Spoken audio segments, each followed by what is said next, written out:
कल की 2819 एडी देखने के बाद इसके पार्ट 2 को लेकर मुझे मिले हैं कुछ हिडन डिटेल्स और महाभारत और पार्ट 1 के भी डिटेल्स मिले हैं। तो चलिए जानते हैं। डायरेक्टर नाग अश्विन लगता है ट्राई कर रहे हैं कि महाभारत के सारे विलन्स और ग्रे शेड वाले कैरेक्टर्स या फिर जो अधर्म के साथ थे उनका पुनर्जन्म करके उनको धर्म के साइड से लड़ाएंगे और उनको एक मौका दे रहे हैं कि वो अपने पापों का प्रायश्चित कर सके। ये एक रिडम्पशन आर्क की तरह है और मुझे लगता है कि हमको 7 चिरंजीवियों के साथ साथ महाभारत के और कैरेक्टर्स भी देखने मिलने वाले हैं जो कि फ्यूचर टाइम में आएंगे।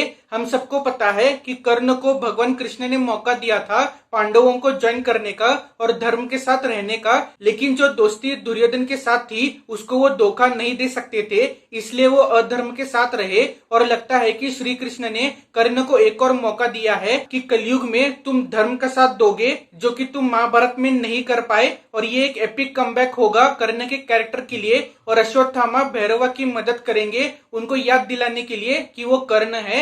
एक इंटरेस्टिंग पैरेलल मिला है कि जब कृष्ण भगवान का जन्म हुआ था तब वासुदेव उनको यमुना नदी के पास लेकर गए और यमुना नदी ने उनको रास्ता दिया कि वो इस नदी को पार कर सके बिना डूबे। और यहाँ पर सुमति को पार करने के लिए आग ने रास्ता दिया क्योंकि उनके गर्भ में विष्णु भगवान का अवतार कल्कि है।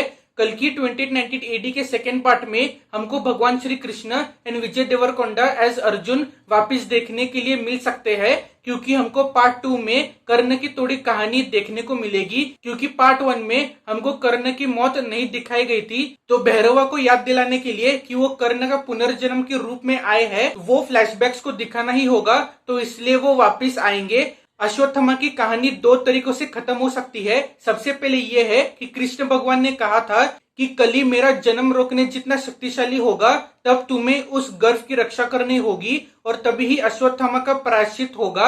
अब यहाँ पर 2 मीनिंग आते हैं मूवी के डायलॉग के बेसिस के ऊपर। सबसे पहले ये है कि अश्वत्थामा को मोक्ष तभी ही मिलेगा जब कल्कि का जन्म हो जाएगा और वो इस धरती को छोड़ देंगे क्योंकि उनको सिर्फ उस गर्व की रक्षा करनी थी। या फिर ये भी हो सकता है कि गर्व का मतलब कल्कि जब तक पूरी तरीके से कली को खत्म नहीं कर देता तब तक अश्वत्थामा को इस धरती पर रहना होगा और जब कली पूरी तरीके से खत्म हो जाएगा उनका प्रायश्चित पूरा होगा। भैरवा के कर्ण होने के हिंट्स हमको फिल्म में कई जगह पे देखने मिलते हैं।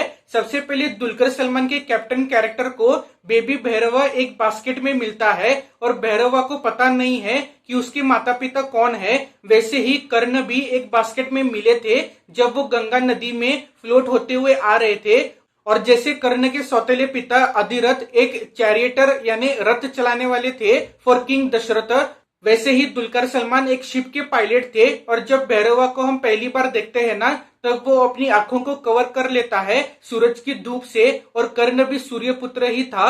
यहाँ पर एक और पैरेलल निकलता है कि कैप्टन असल में दुर्योधन या फिर परशुराम का पुनर्जन्म भी हो सकता है क्योंकि वो भैरवा के दोस्त और मेंटर दोनों भी था और हम कैप्टन को मरते हुए नहीं देखते हैं और वो अभी भी कॉम्प्लेक्स में है, तो वो वापिस पार्ट 2 में आ सकता है। सुप्रीम यास्किन को लगता है कि उस दुनिया को बचा रहा है इंसानों से क्योंकि इंसान इस धरती को खत्म कर रहे हैं और वो इंसानों को जानवर की तरह रख कर एक नए युग की शुरुआत करेगा जहां पर वो अपने जैसे कई सारे लोगों को बनाएगा जो कि इंसानों से ज्यादा पावरफुल और इंटेलिजेंट हो और उसके क्लोन्स भी हम देख सकते हैं और वो हमेशा के लिए इस धरती का भगवान बना रहे और राज करे इंसानों पर। और ये करने से उसको लग रहा है कि वो दुनिया को बचा रहा है और कली के प्रभाव में आकर यानी कि उसके वश में आकर यास्किन ये सब कर रहा है क्योंकि हम यास्किन की आवाज में एक डिमोनिक आवाज भी सुन सकते हैं जब वो साइंटिस्ट के साथ बात कर रहा होता है।